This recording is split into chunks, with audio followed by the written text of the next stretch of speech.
Iron Age and Roman Colchester. Hello, I'm Jeff Cotter, and I'm going to tell you a little bit about Colchester's earliest recorded history. Many of you, I'm sure, will already know that Colchester claims to be the earliest recorded town in Britain. It was in fact Britain's earliest capital, which very soon after the invasion, under the Roman Emperor Claudius in the year AD 43, became a colonia.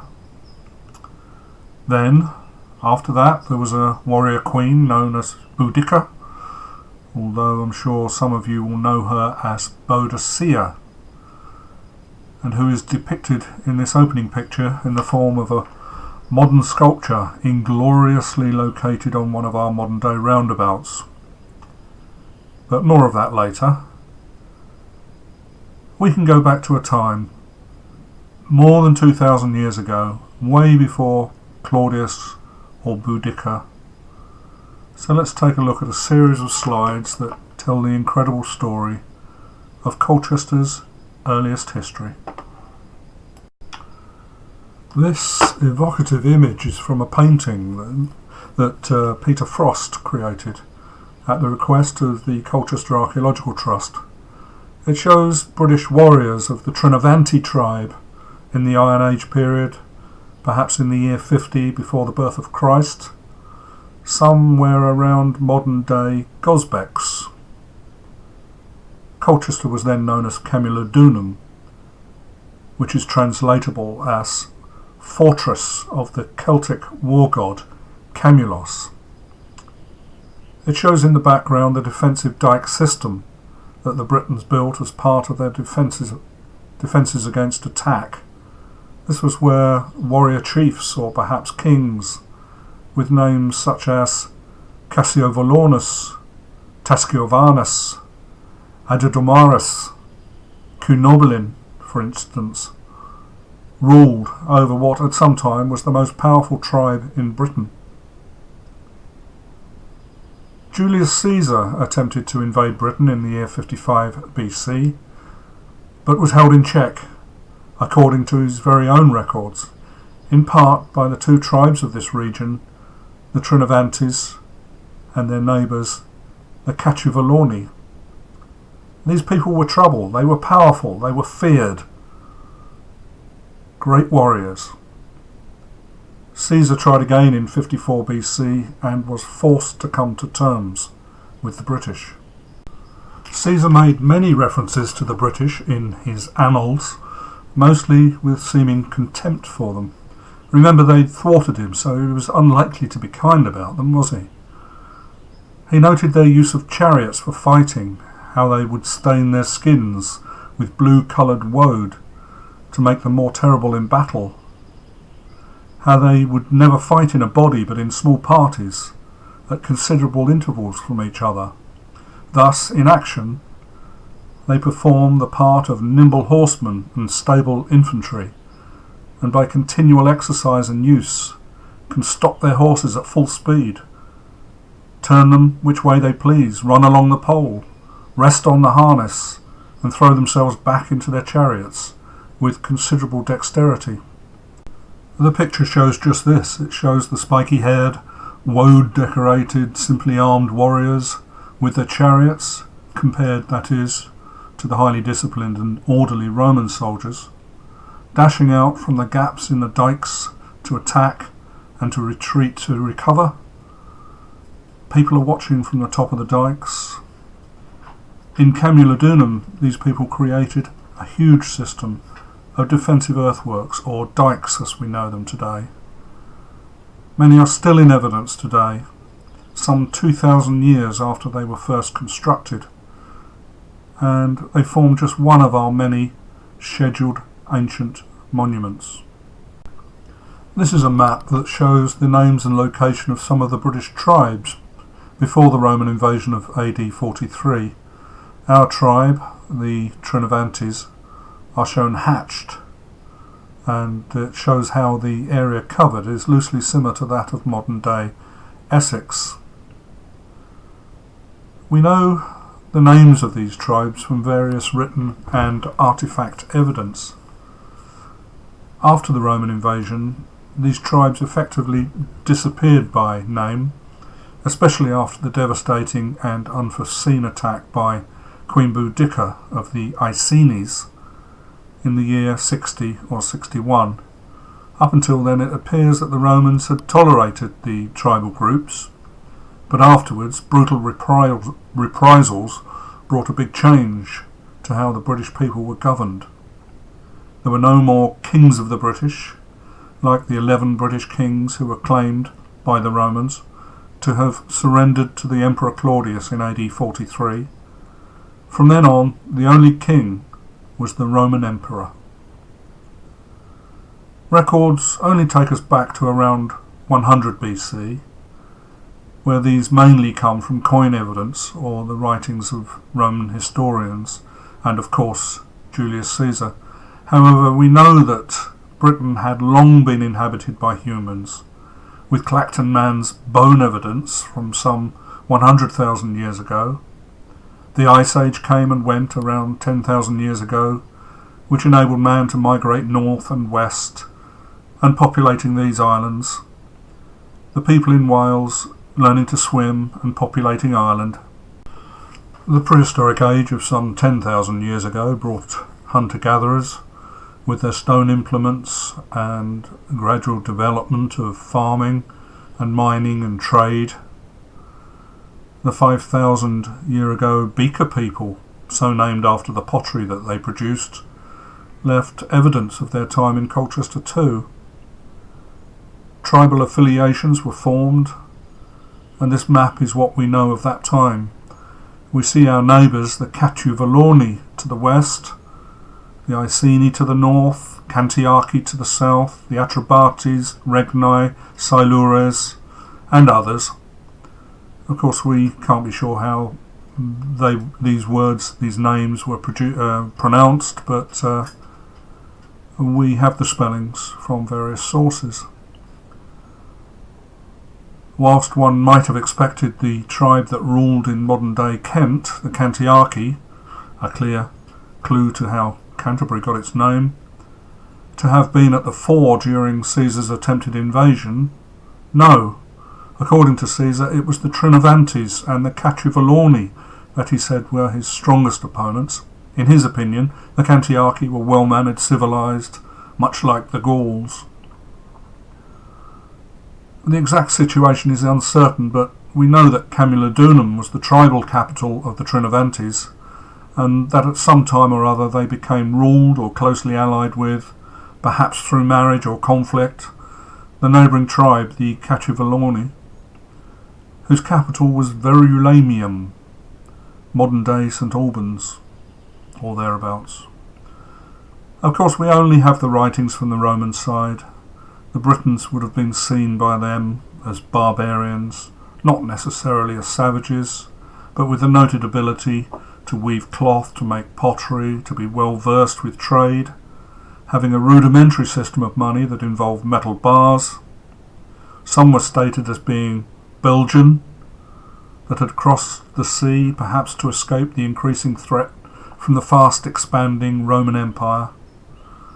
Whatever the case, these people were Colchester's founders, and it was these people that Rome needed to conquer if they were to control Britain and make it a part of the ever-expanding Roman Empire.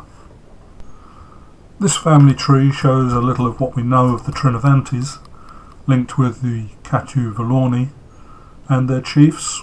They were presumably fierce fellows, gaining their positions through fear and prowess in battle.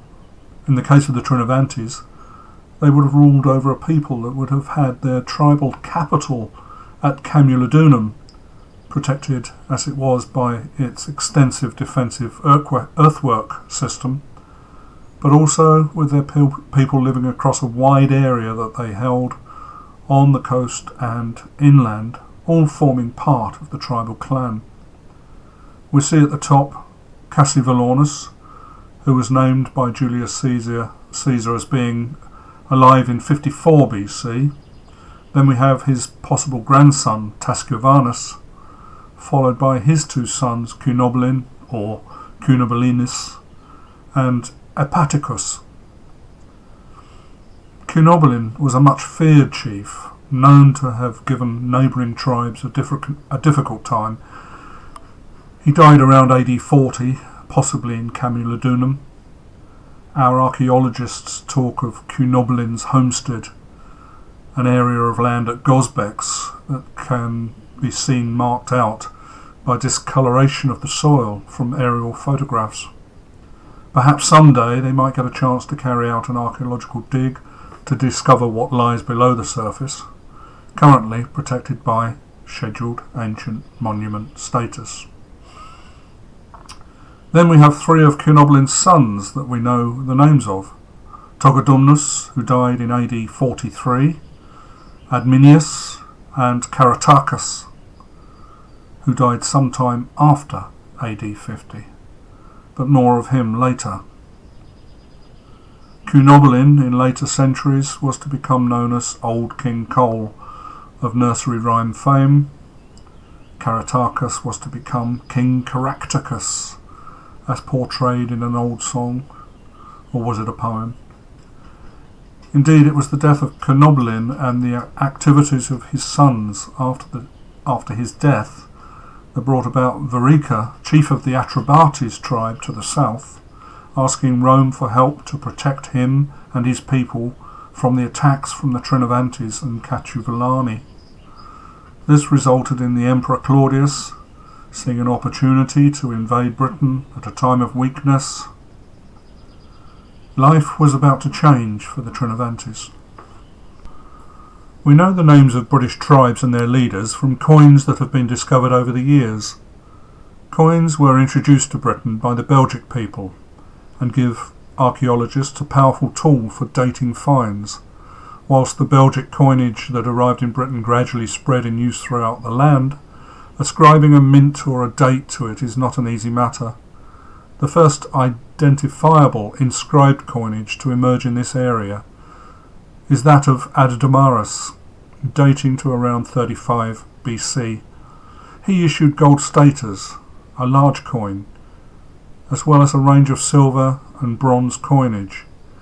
It is believed that he was the leader of the Trinovantes, whilst his contemporary was Tasciovanus of the neighbouring Catuvellauni tribe, whose coins were being minted in Verulamium, that's modern-day St Albans. For a time, Tasciovanus was minting coins from Camulodunum with the telltale letters C-A-M-U, Camu, suggesting an alliance or a conquest of some sort. He died around the year AD 7. In due course, Adadamaris was succeeded by Dubnovellaunus, and then Tasciovanus' son Cunobalin. So here are a few examples of coins that relate to Camulodunum. I don't understand how it all worked, but many different designs of coins have been unearthed by archaeologists and metal detectorists over the years. It is a subject all of its own. To my understanding, Caratacus was never a chief of a tribe as such, yet he was clearly minting coins, presumably giving authority for the purpose of trade. The two images on the left are of his coinage. He was an interesting chap, was Caratacus. When the Romans arrived in AD 43 and took the surrender of the British, Caratacus was having none of it. Whilst his brothers seem to have settled down to a life of subjugation under Roman rule, Caratacus became a renegade, a thorn in the side of the Romans, with his guerrilla warfare attacks from different parts of the country. It wasn't until the year 50 that he was eventually captured by Scapula in AD 50, after Caratacus was betrayed and taken prisoner by Queen Cartimandua of the Briganti tribe, somewhere in the region of present-day Chester. For the record, Aulus Plautius became the first governor of Britain from 43 to 47. Publius Ostorius Scapula was appointed by Claudius as the second governor of Britain in 47 until the year 52.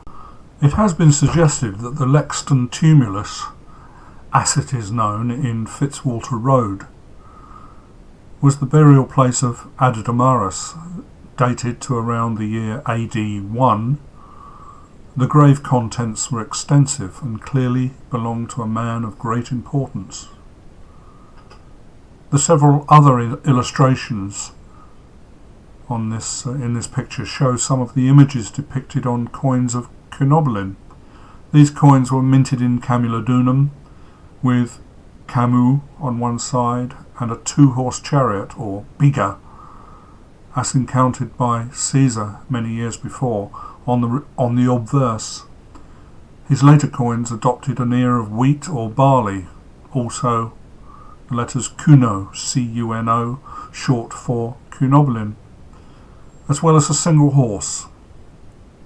Archaeologists have not only found many examples of Cunoblin's coins, but also the coin moulds found in the industrial area of Camulodunum at modern-day Sheepen.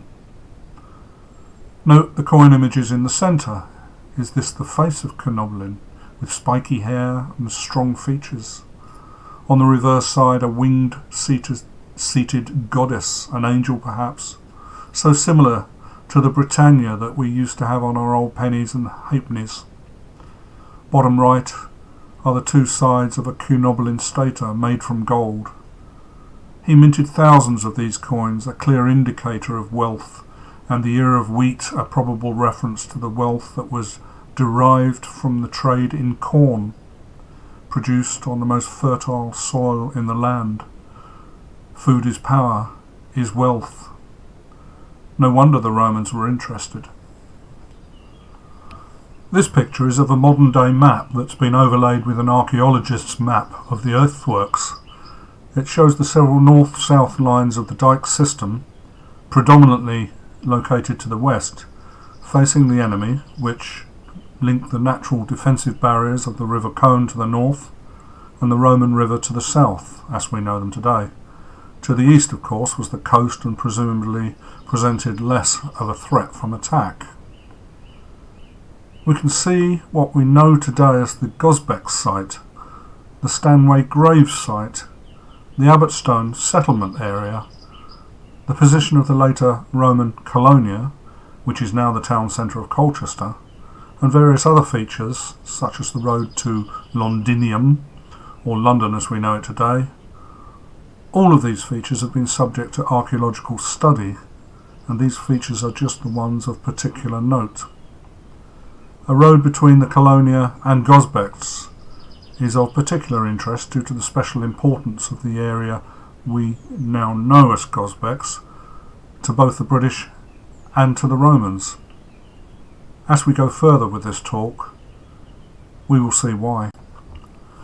This picture is of an aerial photograph taken in the 1930s of an area of Stanway. The invention of the aircraft and the use of cameras for evidence gathering during the First World War especially led to many new discoveries in peacetime, such as this. Here we are looking at crop marks in a field in Stanway with an inset picture of what is of archaeological interest. When ditches are dug, foundation walls are built, posts for buildings are set in the ground, for instance, and then a period of time elapses. The land returns to a natural state. Perhaps later generations come along and fill in the ditches, or they rob out the building materials for use elsewhere. Wooden posts rot away, etc. The soil or earth that replaces these things is different. Often the wild plants growing in that soil is different to what grows in the adjacent soil or earth. That difference can be seen from an aircraft as being different, especially at certain times of the year when crops are growing. This is what we are seeing here, crop marks that point out a previous use of the land. When archaeologists were called in to investigate this site, because quarrying works were going to destroy it, some wonderful finds were made, which will be explained in following pictures. Indeed, this landscape has disappeared now following quarrying works and later house building in Stanway. If it wasn't for the aerial photography that we see here, this important piece of our history would have been lost forever. This is another of Peter Frost's paintings, this time showing a conjectural aerial view of the Stanway gravesite, as it is now referred to, and as we saw in an earlier picture. It shows the various enclosures that are highlighted by the crop mark photograph that we saw earlier, basically a series of squares with ditch boundaries, evidence of human activity, perhaps a funeral pyre in process. When archaeologists set about their work on this site in the 1980s, the crop marks revealed their story. It was clearly a graveyard where important and some less important burials were found. In particular, 2 burial chambers were uncovered, collapsed and much decayed, since they would have been created around the year AD 50. The 2 were later to be called the Doctor's Grave and the Warrior's Grave. 5 main enclosures were excavated, and there was great interest from the general public at the time. It is clear that the Roman invaders allowed the British people a degree of flexibility with their way of life, customs, religion, etc. All of the burials here were cremations.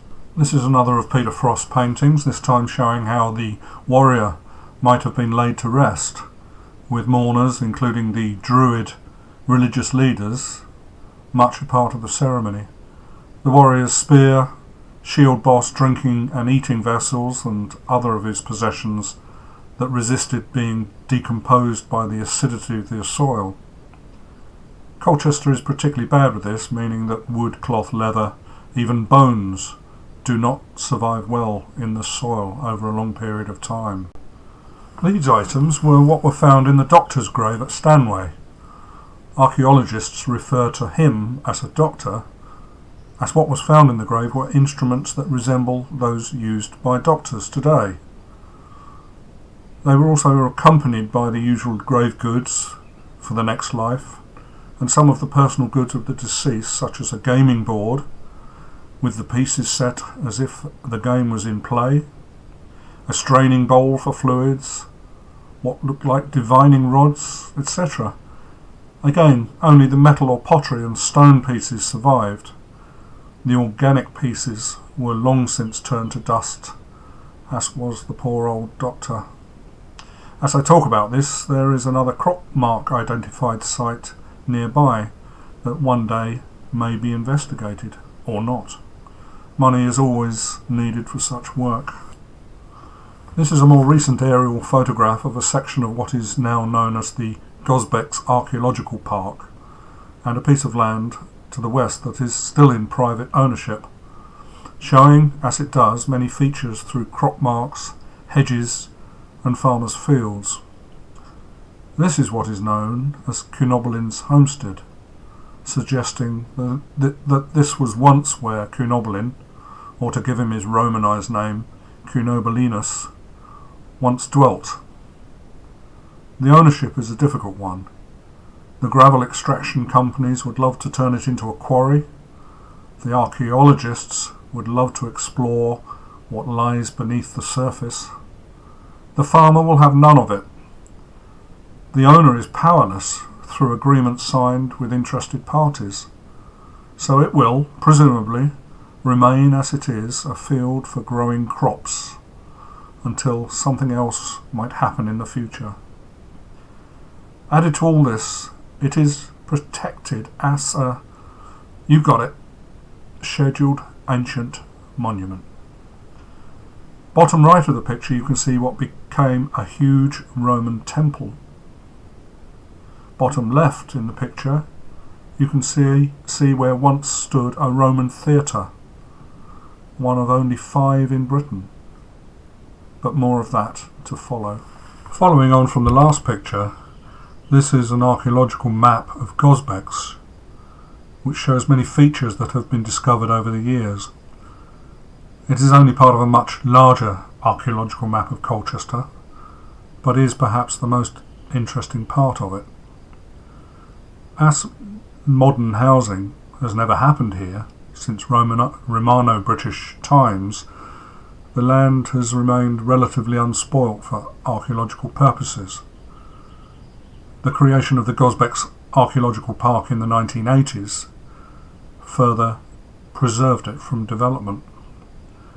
The obvious features here are the Roman theatre, the Roman British Temple, the Roman fort, Cunobeline's homestead as we know it, several defensive dykes and numerous other features that presumably relate to ancient field boundaries, enclosures and trackways.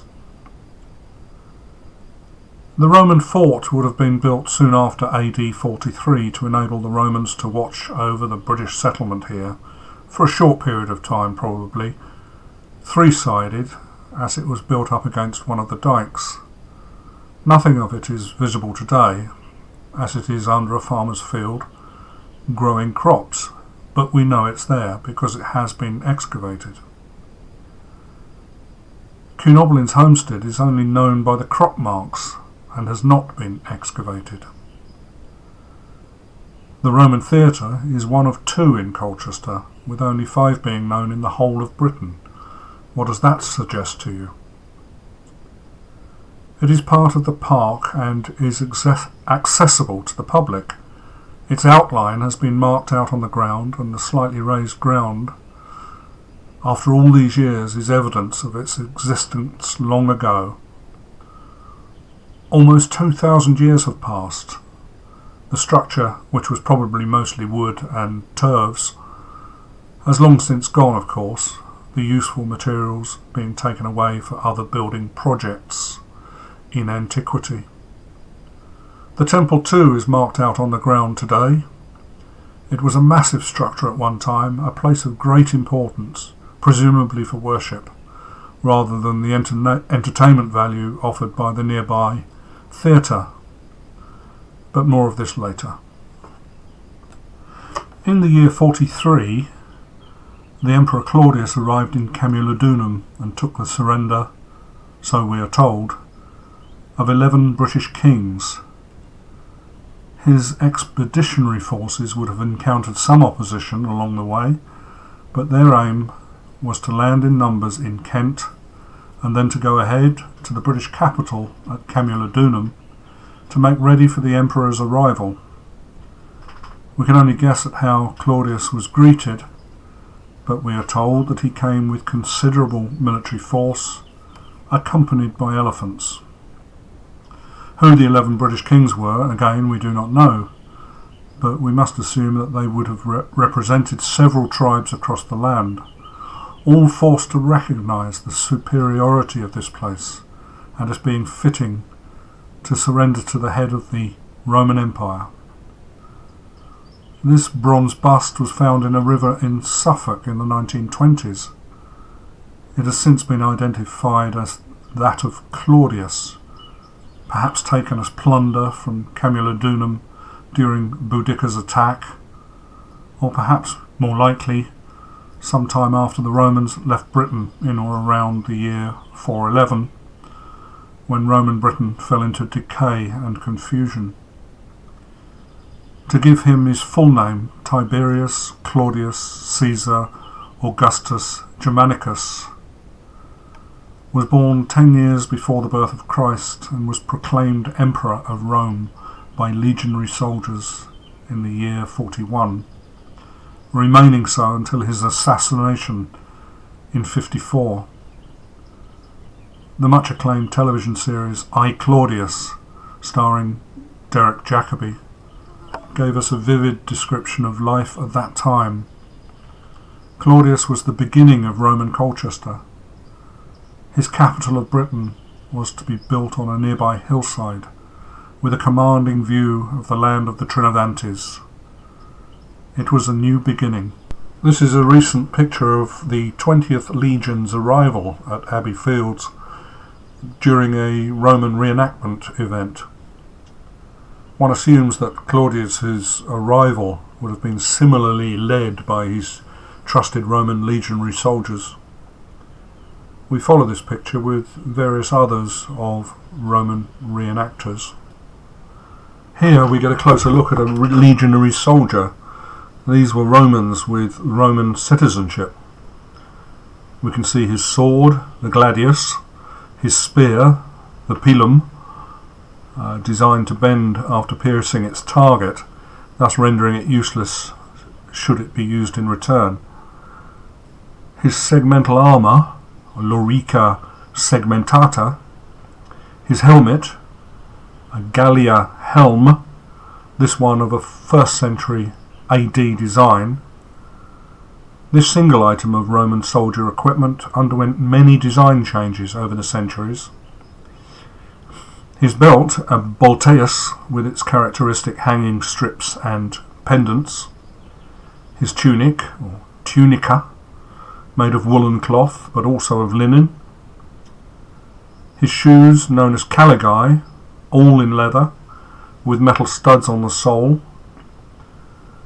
The Emperor Caligula was known by the nickname given to him by soldiers, as he liked to wear that type of shoe as a youth. The soldier's shield, a scutum, square and curved to protect the body while under attack, displaying the legion's insignia, and with a metal boss in the centre to protect his hand. It is thought that it was the Romans that invented plywood to make a strong yet lightweight shield material. On his left side you can see his dagger, known as a pugio, useful to defend yourself in close contact, or if your gladius should break or is lost. A soldier would have other essential items too, such as a cloak, a bedroll, his personal eating utensils, votive objects for worship, manicure set, etc. Now we see Roman auxiliary soldiers. They were not true Romans, but could earn Roman citizenship through service in the army. They were men drawn from Rome's provinces and were treated differently. Perhaps, not being Roman, they were deemed to be not quite so trustworthy. So they only had simple spears called hastas. They had smaller, flat, oval shields with their own insignia to make them more easily identifiable. They had chainmail, lorica hamata, rather than the better segmental armour. Otherwise they seem to have been similarly equipped as legionary soldiers. Auxiliary soldiers were often found to be good horsemen, so again they often served in a cavalry unit in the army. The cavalry units were therefore usually auxiliaries. The downside perhaps is that they were first into battle. The legionaries held back in support. Here is not the place to go into Roman military tactics, but suffice to say the Roman army was formidable. Also in their favour, its soldiers had no crops to tend, unlike their opponents, so they could concentrate on the job in hand. Roman soldiers were not allowed to marry. Their wives and families would have been a financial and tactical impediment to the efficiency of the army. However, that didn't stop them taking wives in all but name. These camp followers were tolerated as long as the soldiers supported them. The women would normally be British, thus leading to an interesting DNA mix. These pictures show how women and girls would have looked at the time, with their characteristic style of dress and the brooches that are so often found by metal detectorists. We have the leaders, the management team, senators, scribes, whatever. This chap wears a toga with the purple stripe. This was usually an ordinary white toga with a broad purple stripe on its border. It was worn by freeborn Roman boys, for instance, who had not come of age, or curule magistrates, certain categories of priests, and a few other categories of citizens. Emperors too wore purple. This is a reminder of some of the main players on the Roman side of Colchester's Roman history. We start with Aulus Plautius, the first governor of Roman Britain. We mentioned him earlier. Then we have the Roman Emperor Claudius, who arrived to conquer these isles, although in fact the Romans never did quite manage that. Troublesome Scots and all that. He was preceded by Caligula and followed by Nero. Then we have Publius Ostorius Scapula, again who we mentioned earlier in this talk, the second governor of Roman Britain and the captor of the renegade Briton Caratacus. Then we list some of the many emperors of the Roman period, from Vespasian, Hadrian, who was responsible for the wall in the north of the country and also for the construction of Colchester's Roman circus, which we haven't mentioned yet, so more of that later. Constantine, who in the 330s became a Christian, his mother being Helena, whom Colchester has taken as their patron saint since medieval times. Finally, I've added Constantine III, who was Emperor of Rome when Rome was falling apart. Trade and industry was dwindling, soldiers were not being paid, and this led to Roman rule in Britain finally ending in the year 411. This heralded the beginning of what are known as the Dark Ages.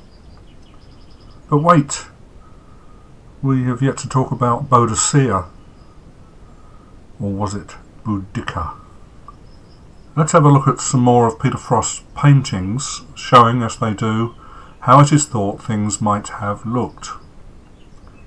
This is a picture of an Iron Age stockade or fort, with its defensive walls created by digging trenches or ditches, and then the construction of a wooden barrier and entrance gate. In quiet times, animals could be allowed to graze beyond the site, and crops could be tended and harvested. At night times, everything would be locked up so that people could sleep in peace, with sentries on duty, no doubt.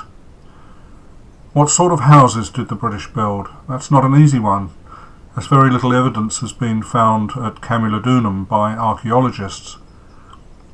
However, from other sites across the region, it is believed that they would have been thatched roundhouses, such as are shown in this picture. All that would have survived over the centuries would be the post holes, leaving a stained soil where the original wood had rotted away in antiquity. You saw in maps earlier that there was a temple structure at Gosbecks. We are told by the experts that the central part of the temple dates from at least 100 years before the Roman invasion and comprised a ditched enclosure with a shrine. During the Roman period, a massive portico was built to surround it with a single entrance point. The Romans worshipped gods. The pagan British worshipped the sun and the moon and nature itself, led by priests known as Druids. This would have been a case of imposing your religion on another's culture, all part of the civilizing process and the persecution of the Druids that was to follow. Christianity was not to come to Britain until around AD 330. Today the temple footprint is marked out on the ground and with a nearby information board. The huge tiled portico structure could have accommodated around 5,000 people. An archaeological dig was undertaken in the 1980s to excavate sections of the large ditch that surrounded the site and which can be seen in the picture. It revealed its true dimensions, which contained thousands of Roman roof tiles that would have come from a collapsed in antiquity structure, such as the portico image shows. At some time in antiquity, the substantial foundations that were needed to support this structure were robbed of their materials, perhaps during the medieval period, and probably taken into the town for secondary use. The Colonia became a town in Norman and medieval eras. Thankfully, some of the foundations remained, which enabled the archaeologists to get a fuller picture of what once stood there. Today, the position of the temple and portico is marked out on the ground. Its entrance point inclines towards the Colonia, our modern-day town centre, with evidence of a road between the two having been found. This was an important place in Romano-British times. We cannot know the full story of this place, and this site has not been properly excavated. However, we know that it was there because the crop marks and partial archaeological excavations tell us so. The Roman builders followed set mathematical standards of construction, just as the Temple of Claudius, more of which later, over which our Norman castle was built. It had a standard layout for its columns. The portico for the Gosbecks temple followed the same rules. The rules were those of the Roman architect Vitruvius. Again, you saw one of Colchester's two Roman theatres on an earlier map. This is the one at Gosbecks. This is how it might have looked in the 1st and 2nd centuries AD. It is one of only 5 that we know of in Roman Britain, and this one was the largest of them all. Today, only a slight earthwork remains, marked on the ground and with an information board close by. The other theatres that we know of in Britain are another in Colchester Centre and another in St Albans, that's Verulamium. The theatre at Verulamium is surprisingly well preserved and has been put on view to the public. A visit is to be recommended. Then there is the Roman theatre at Canterbury, Duro Vernum Cantiocorum, and what is thought to be a theatre at Cirencester. Theatres are very Roman places, not the sort of facilities to have been constructed by the barbarian British people, who clearly needed to be educated and converted to civilized living, in the opinion of the Romans probably. Not to be confused with amphitheatres. Theatres hosted events such as plays, pantomimes, choral events, orations, and the like. Their design, with their semicircular form always facing south, enhances the natural acoustics. Unlike Roman amphitheatres constructed in a circular or elliptical shape, and which would feature games and bloodthirsty gladiatorial events. We do not know whether Colchester had an amphitheatre. One has never been found, and probably none ever will be. Wouldn't an amphitheatre spoil Roman Colchester's image as a place of peaceful retirement and culture, for the purpose of the arts and to encourage education of and harmony with the indigenous people of Britain? Both the theatre and the temple at Gosbecks are marked out in the grass today as part of the park interpretations. Imagine the scene. The Romans came in 43 and your people had realised that resistance was futile. Your leaders having surrendered to this mighty and alien force. Pretty soon afterwards, the fortress that had been built on a nearby hill by the invading force to watch over and be protected from these warring British people was deemed by the Romans to be unnecessary. There was no need to fight anymore. There was money to buy food, there was good trade and work, business opportunities, etc. As a result of the new order, the new fortress that had been built on a nearby ancestral hillside by the Romans was instead turned into a place where retired Roman soldiers could live out their lives in peace and harmony. the Roman authorities knowing that they could rely on these ex-soldiers to protect the interests of Rome should any trouble break out amongst the natives. This place becoming what the Romans termed as a colonia, one of perhaps 5 or 6 in the country, this one with the familiar name Camulodunum. Your way of life had changed, and in that your people were now settled, no more fighting with rival tribes, no more fear of attack, but now with an opportunity to live in peace. It was curious as to why the Romans wanted to live on top of a hill, but hey, they had already started to build their houses, and it suited them, despite a lack of water. Your family and tribe could retain their way of life to a large degree, a good distance away from the hillside colonia, and near to water and arable land to grow your crops. Yes, much of your tribal land had been given to these retired soldiers, but there was plenty of land to go around. There was ill feeling. A system of law and order existed. The Romans were quite friendly, really, provided you behaved yourselves, and your old tribal customs, worship, marriage, burial customs, were tolerated. But trouble was brewing. All was not well. Far away in the land of the Iceni, or was it Iceni, a neighbouring tribe in the area of modern-day Norfolk, their tribal leader by the name of Prasutagus died. The Romans responded by demanding the return of money and goods that had been thought of as a gift by the Iceni. No, it wasn't a gift, it was a loan, and it was to be repaid. The Iceni were unable to repay it, and it was all about to kick off. It is said that the daughters of Prasutagus were beaten and ravished, presumably raped, by the Roman soldiers. Perhaps a similar thing had been going on across the country with other tribes and settlements. Whatever the case, this was a catalyst for rebellion. We are told that, as a result of this treatment, Prasutagus' widow, Boudicca, Queen Boudicca, was enraged, and taking the initiative, she and her people rose up, with the support of neighbouring tribes, perhaps the Trinovantes and Cacciavelloni included, and she headed south, looking for revenge. The bulk of the Roman army had no idea of what was about to happen, as they were away in the west, chasing druids and bringing their brand of civilization to other parts of their new piece of the Roman Empire. The colonia at Camulodunum was poorly defended.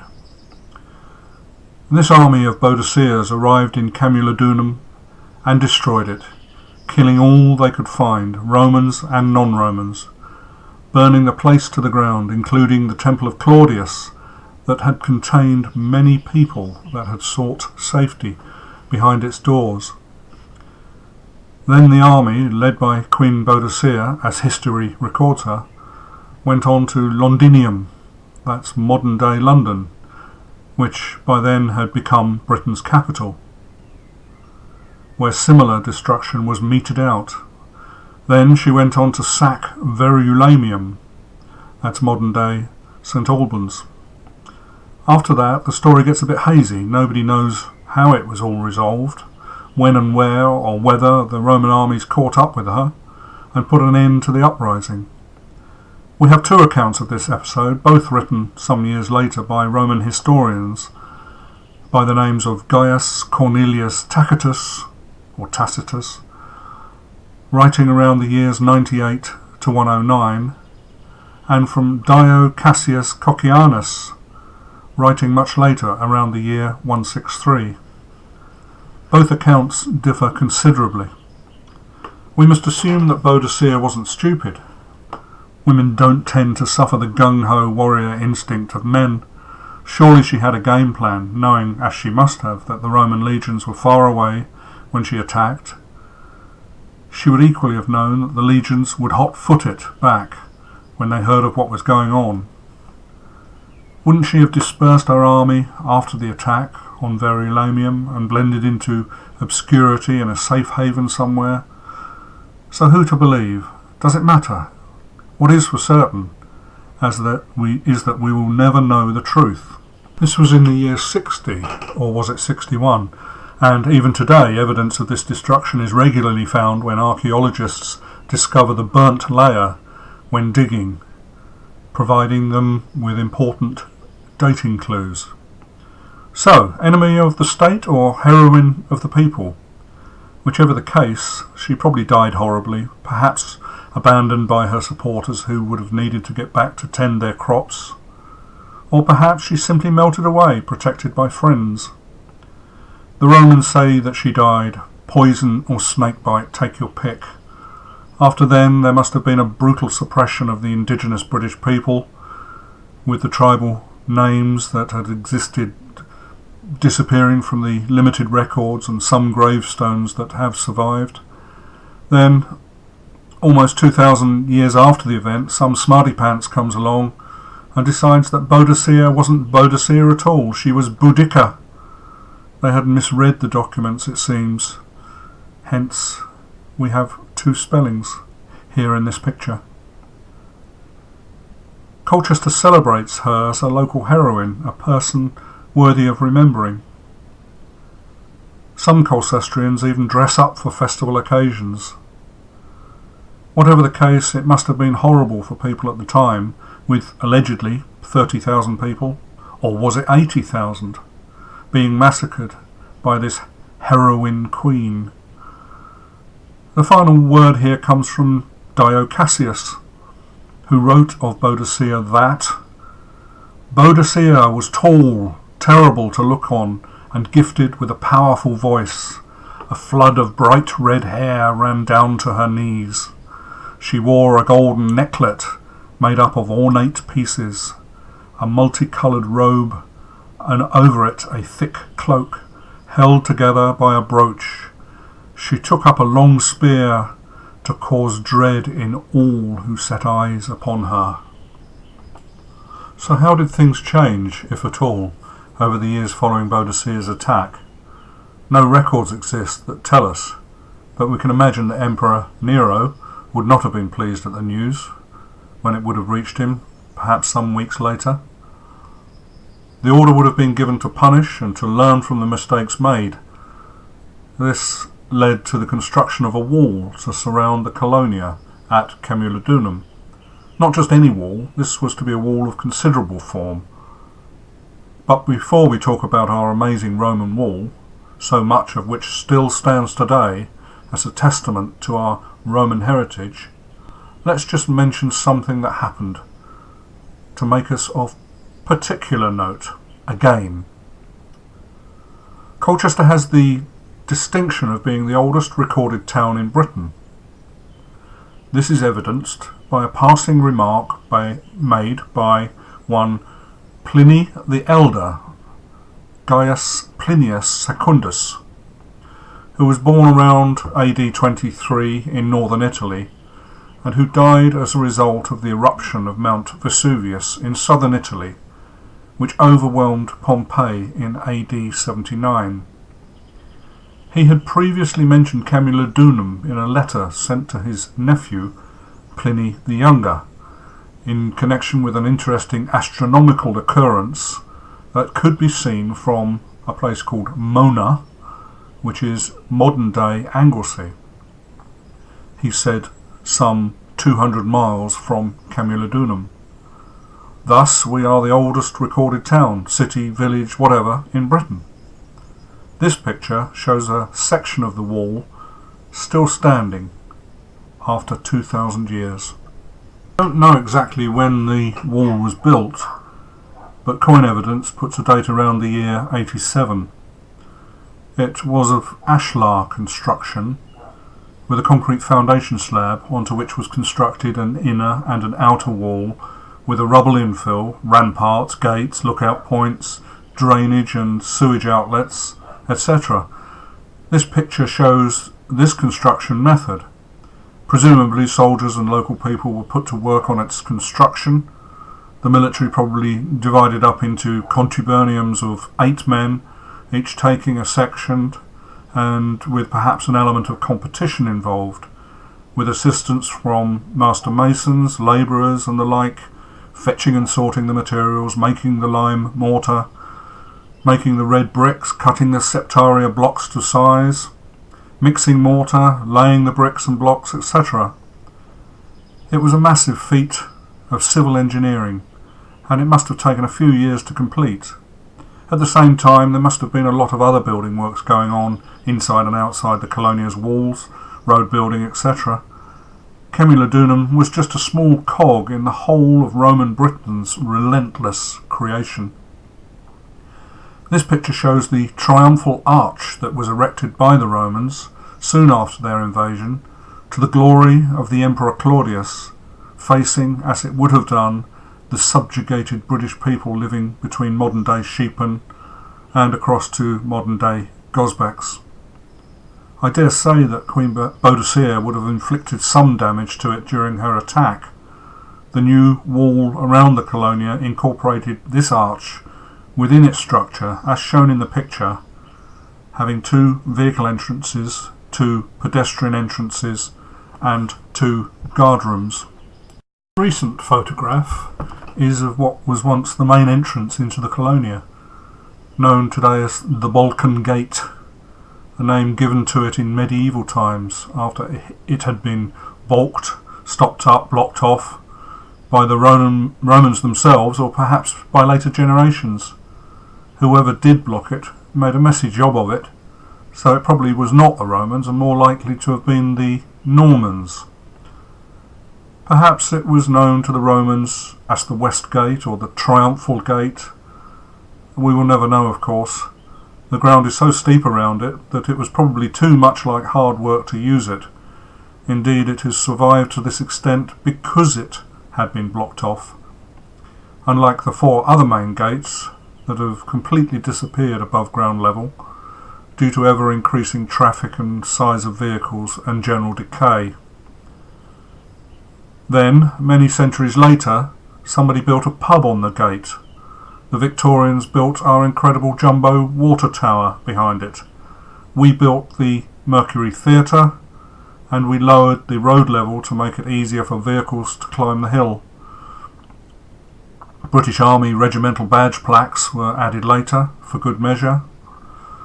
What is left of Balkan Gate above ground level is shown to the right of the picture. This is an archaeological plan of the Colonia circa AD 200. The wall is outlined with its 5 main gates, one smaller gate, known as Duncan's Gate, but more of that later, D for drains, T for towers, and the Roman street grid layout and building foundations are indicated. The creation of the Colonia was a clean canvas for the Romans, an uninhabited hill, probably rarely visited by the British before then. No water supply there. The modern day jumbo water tower is a clue to how later generations dealt with that. Presumably the Romans would have fed the Colonia with water from aqueducts and rainwater collectors. Let's move on to some of the things that have been discovered, dating from our Roman period, from the years 43 to 411. This is a tombstone or stele that dates from around the year 50 and which was erected by the servants of a Roman auxiliary cavalry soldier by the name of Longinus Stapesi or Stapesh. We can't tell how it was pronounced. The former was his Roman name, the latter his tribal name. He came from Sofia, near Bulgaria, then known as Thrace. The inscription tells us about him, but the incredible carved image of him, seated on his horse, trampling a spiky-haired Briton, must have irritated the locals somewhat. A picture tells 1,000 words, so they say. His clothing, weapons, etc. are all there for us to learn from. In antiquity it fell over, thus burying and preserving it, until it was discovered in the Beverley Road area in the 1920s. Had the Normans discovered it, they would have broken it up and used it for making lime mortar. Thankfully, it lay undiscovered for all those years. The Romans buried their dead outside the walls of a settlement and often along main roads where travellers would see their memorials. Many other Roman burials are known along present-day Lexton Road, on the road to Londinium. Not only do we have the tombstone of Longinus, who was not a true-born Roman, but we are also blessed to have another, this time to a true Roman soldier, a centurion no less. Found near to where Longinus's ashes were interred, this one is to remember Marcus Favonius Facilis of the Polonian tribe. Again, the carved image and the inscription tell us much about a person that would otherwise have been unknown to us. So many archaeological finds have been uncovered over the years, especially funerary ones, that it is impossible to cover many of them in detail. The pictures that follow show a few of them. Colchester Museum has a selection of artefacts that are on view, but with probably greater than 99% being in storage and out of sight due to a lack of museum space. When the Romans eventually left us to fend for ourselves, they left the lot for us to find many centuries later. The Camulos website shows some of these artefacts. An actual visit to the museum is to be, of course, recommended. Here we have part of a decorated Roman Samian bowl, which would have been imported from Gaul probably in the 2nd century. Then there are sherds of broken Roman pottery lamps which were deposited with burials, one showing a defeated gladiator, a Roman counter made from animal bone, a complete Roman metal horse harness fitting found close to the site of the circus, a complete Roman metal brooch which was deposited with a burial, a group of pottery vessels which were deposited again with a Roman burial. Here we have a late Roman pottery jar or flask used to bury a 3rd century hoard of coins that were obviously never recovered by their owner. Then we've got a Roman bowl of 2nd century date, a group of late Roman pottery vessels including decorated vessels from Trier in Germany and from the Nene Valley in Cambridgeshire, which were deposited with a burial.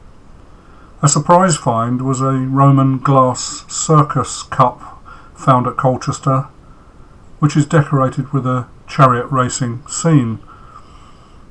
Surprised because why should it be here? Colchester didn't have a Roman circus, so why would they have a glass cup depicting charioteers? This is a replica, as the original is held by the British Museum, such is its importance. The exquisite Colchester vase, very well preserved. This face shows 2 gladiators in action, a pastime that was probably occurred in the Colonia during important occasions. It dates from AD 175 and was probably made in Colchester. 4 gladiators can be seen on the vase. Above them are inscribed the names Secundus, Mario, Memnon and Valentius. It is one of the finest examples of ceramic art known in Roman Britain. This is followed by this black jet pendant found in the Butt Road grave area. One of Colchester Museum's most important artefacts is a statue of the Roman god Mercury. It was ploughed up by a farmer in the 1940s, close to the temple at Gosbecks, and remained in his shed for many years. Experts tell us that it was from the Roman period, although we can only guess at any significance attached to where it was found. It is said to be one of the finest Roman bronze sculptures so far found in Britain. Our modern-day Mercury Theatre in Colchester took its name from this statue, and a replica is to be seen on the roof of the building. This is known as the Colchester Sphinx, and it was discovered in 1821 in the grounds of St Mary's Hospital, Colchester, long since demolished. The sculpture would have formed part of an elaborate Roman tomb. The Sphinx was a symbol of death to the Romans. Here follows a series of pictures of exhibits in Colchester's museum in the castle. A Roman soldier in close combat with a British warrior. Then examples of metal finds that have decayed quite badly in the ground over the years. This is always a problem in the Colchester area, as the natural soil is quite acidic, meaning that organic, such as bone, leather, cloth, etc., and iron materials are not well preserved. In the 1960s, we constructed a new road system that was to eliminate traffic congestion in the town centre. That bit was clearly a joke. However, in so doing, a new police station was planned as part of the work, and an archaeological survey was organised to see what was under the soil. It had long been known that there was a Romano-British cemetery in this area, as people along Butt Road had been digging up the evidence for many years. When the Victorians built their houses along Butt Road, Malden Road and the internet-connecting roads, they must have just ignored what lay below. Just outside the Headgate area of the Roman Colonia, adjacent to the present-day police station, was discovered the remains of a church-like structure datable to AD 320 to 340. The Romans officially tolerated Christianity in 313 under the Emperor Constantine, as was mentioned earlier, and we claim that this church is the earliest known Christian church in Britain. In Roman times, the dead were not allowed to be buried within the walls, and a vast area in the vicinity of this church was used for both post- and pre-Christian Roman period burials, identifiable by whether they were cremations or inhumations, randomly positioned, or of Christian east-west orientation. Literally hundreds of graves have been excavated by the archaeologists, mainly in the 1970s, although many were destroyed in the Victorian period when the area was quarried for sand and the land used for buildings. Perhaps 100,000 graves in this area of the town would have existed in Roman times, stretching along both sides of Butt Road to the south of the Colonia. Indeed, a recent dig to create the Butt Road car park revealed some amazing finds and gave archaeologists new insight into funerary rituals of that time. This picture shows part of the archaeologists' drawing of the graves that they uncovered during the extensive work in this area. Also examples of grave goods indicating pre-Christian burials to be taken with the dead into the afterlife. Some incredible glass vessels were found intact in the schist-type burial plots. Also an artist's impression of how the church might have looked. In 2004, archaeologists working on a site at Abbey Fields, where the Ministry of Defence had sold off the old army barracks land and associated buildings for redevelopment, discovered some Roman foundations. Not unusual in itself, as Roman finds are so frequently found in Colchester. However, this was to prove to be very different. Over previous years, similar foundations had been found in the general area, recorded and put into the record system and forgotten about. What could it be? A lot of these foundations lined up. Some bright spark commented about imagining a Roman chariot might be thundering along all those years ago. And that was it. A Roman circus. Eureka! The next few months became the developer's worst nightmare, as the plan of the circus was gradually uncovered and less houses were possible to be built. It was quickly declared as a scheduled ancient monument for its own protection, and, well, the rest is history. There's too much to say about this here, as there is so much to be told. This remarkable find has redefined Colchester's Roman heritage. Suffice to say, Colchester has the only known Roman circus in Britain, one of only two known north of the Alps, the other in Trier in Germany. The Colchester Archaeological Trust were, at the time, looking for a new home, and one of the Army's military NAFI buildings was purchased by the Trust, and this led to the circus having a permanent interpretation centre, open all the year round, where members of the public could visit and learn more about this amazing and unexpected find.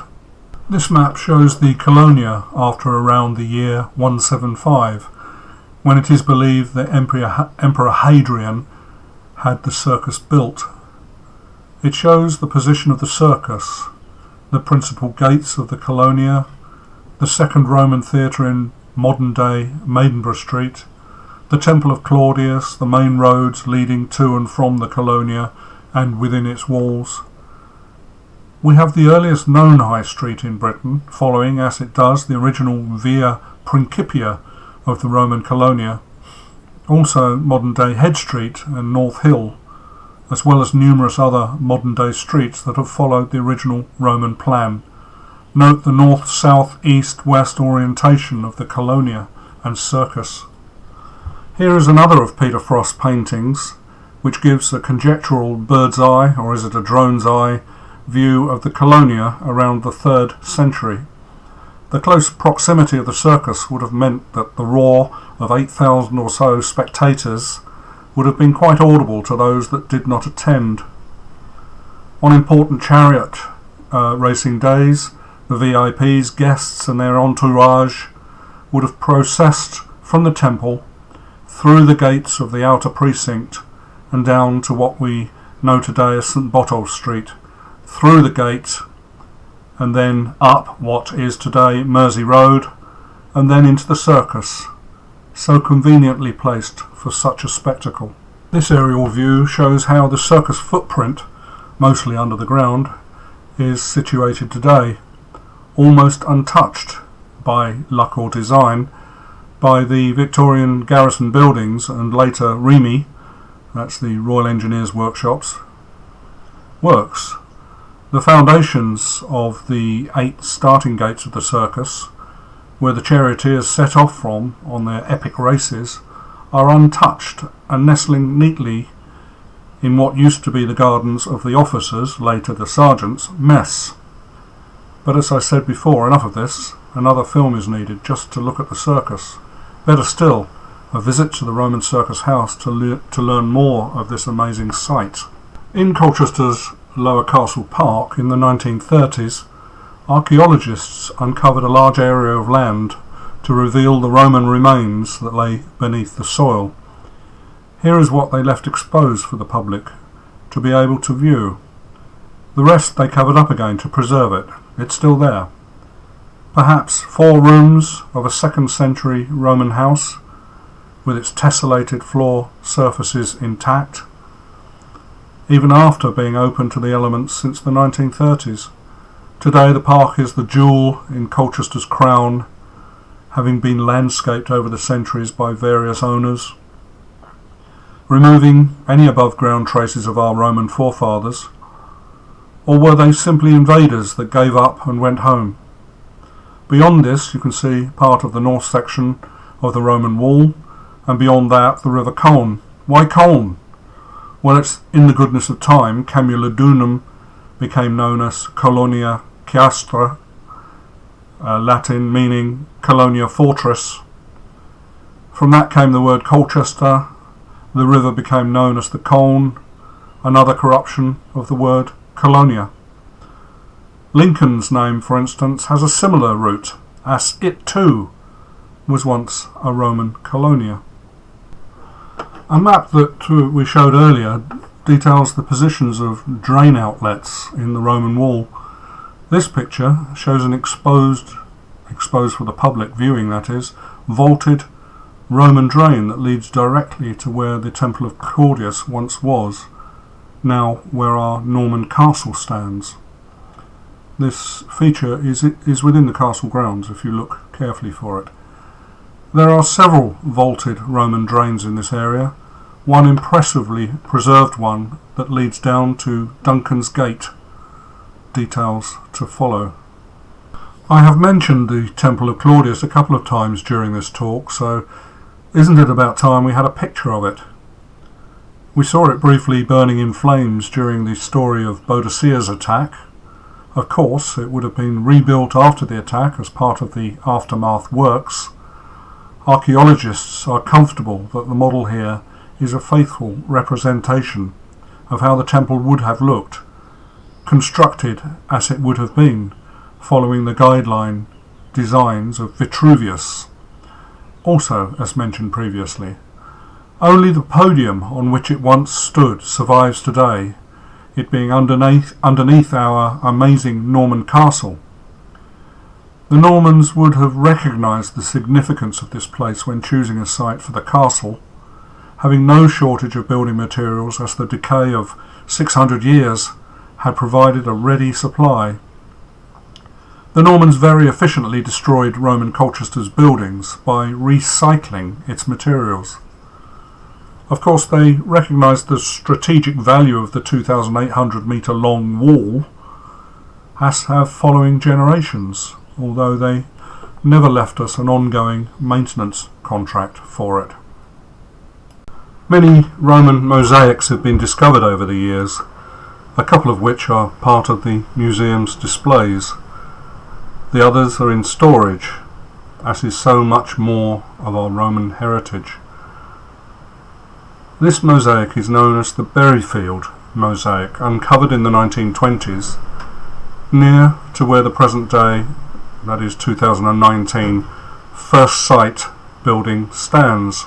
Indeed, it was decided to make the mosaic a part of the floor area within First Sight, preserved as it is under glass for the public's view. When it was first uncovered, a woman's body was found lying on it. So many questions. How come? Why? When? Of course, we will never know. These two further examples of Roman mosaics are, firstly, an information board that is in Lion Walk and tells of the cat mosaic that was discovered in nearby Red Lion Passage. This is followed by a large mosaic that was found in the 1970s at Middlesbrough, where the Octagon building now stands. This was part of the overflow Roman building work that existed outside the walls. This is now on display in Colchester Museum. This picture is of what is known as Duncan's Gate, found by Mr. Duncan in the 1850s and archaeologically studied and written about by him. It appears to have been what was termed a postern gate, not a major gate, but for use by pedestrians in the main. It is in remarkably well preserved condition, as it had become buried over the centuries, with its archway having simply fallen over and lying almost intact on the ground behind. As a result, it was an easy matter to see how it would have once looked. Man-sized Roman drains passed through it, draining, as they would have done towards the river, from the precinct of the Temple of Claudius. The inset map in the picture shows its location. Indeed, the drains are so extensive in this area that they could also have been used as an escape passage to the river in times of emergency. It is an easy matter to walk the walls of Colchester, where this gate is part of the route. The Friends of Colchester's Roman Wall have erected several interpretation boards around the wall to explain the wall's history from its first inception to the modern day. Some of these boards we have shown earlier in this talk. We are close to finishing this talk now, so here are just a few more examples of our incredible Roman legacy. Here we have Colchester's second Roman theatre, located in modern-day Maidenborough Street, slightly smaller than the theatre at Gosbecks. The picture shows how it might once have looked, nestling, as it does, or did, between the many other buildings within the Colonia at that time. Today the road surface in Maidenborough Street is paved with coloured bricks that show the line of the foundation wall, which was only discovered in the 1980s when workmen were digging up the road. Externally, in the street, a section of the original Roman stonework is believed to be showing at the northeast corner of the 11th century, or perhaps earlier, St. Helena's Chapel, that was later to become a Greek Orthodox church in modern times. Here is another of Peter Frost's pictures, this time showing how the Colonia would have looked in the 4th century. Note that the circus is missing, as it had not been discovered when the painting was done. We can see that the Colonia was full to bursting, with a lot of buildings having been built outside the Colonia. During their time here, the Romans spread further afield, intent on making the whole of Britain the northern frontier of the Roman Empire. Fairly soon after the arrival of the Romans in AD 43, Camulodunum was beginning to lose its importance, as Londinium, or London, was developing as a major port due to the all-important and strategic bridge that would have been built across the Thames, and then the strategically placed garrisons at York, Lincoln, Caerleon, etc. were established. As we have seen, at Camulodunum the Romans built 2 theatres and many temples. One of the theatres was at Gosbecks. Camulodunum became a place of peace and relaxation, apart from a few dodgy moments, as well as a place of great industry with pottery, money minting, metal working, etc. going on. We were wealth creators and capitalists. However, things were not going well with the Roman Empire towards the end of the 4th century, and things were becoming difficult in the Colonia. Archaeological evidence showed that pottery was being repaired rather than manufactured. Money was in short supply, soldiers were not being paid. Apart from our wall and the extensive reuse of Roman materials for the building of the castle and other buildings, there is little evidence of the Roman period above ground in Colchester today. After the Romans left Britain around 411 AD, the Colonia would have gone into rapid decline, with the collapse of effective government, law and order, a workable money system, etc. Life within the Colonia was unsustainable. Without commerce, a profit could not be earned, and life took a far less comfortable turn. In order to eat, food had to be grown rather than purchased. Without a thriving commercial and governmental system, the Colonia was abandoned. History does not record how people fared, but we must assume it became a case of survival of the fittest and the law of the sword. This was what we now term the Dark Ages. The Colonia would have simply decayed, only to be repopulated sporadically by the Saxons, the Danes, and eventually the Normans, the latter using the 600-year-old Roman debris to build their Norman buildings, many of which survive today. Thankfully, the strategic importance of the town walls was recognised, and they were preserved and repaired over the centuries, most of them surviving to this day. And so we finish this talk about Colchester's Iron Age and Roman history. It is a big story, and much has had to be left out. Remember how Cunobalin, old King Cole of nursery rhyme fame, united the territories of the Trinovantes and the Cacciavaloni to form the most powerful kingdom in Celtic Britain for the 3 decades before the Roman conquest in AD 43. The Roman Suetonius, in his Lives of the Caesars, described Cunobalin as Britannorum Rex, the king of the Britons. So we finish with his son, a man named Caratacus, and a true British hero. I talked about him towards the beginning of this film. I told you how he had been betrayed by Queen Cartimandua of the Brigantes to the north, captured and handed over to the Roman governor of Britain at the time, a man named Scapula. How had he evaded capture so long? Word inevitably got back to Rome, and the emperor demanded that Caratacus and his family be sent to Rome so that Rome could see what this infamous and troublesome British warrior looked like, and to perhaps inflict a horrible death as his punishment. But no! History tells us that Caratacus gave a good account of himself, was pardoned by the Emperor Claudius, and was allowed to live in peace in Rome with his family for the rest of his life. So there we end our story on a happy note, with a true Colchester hero making good.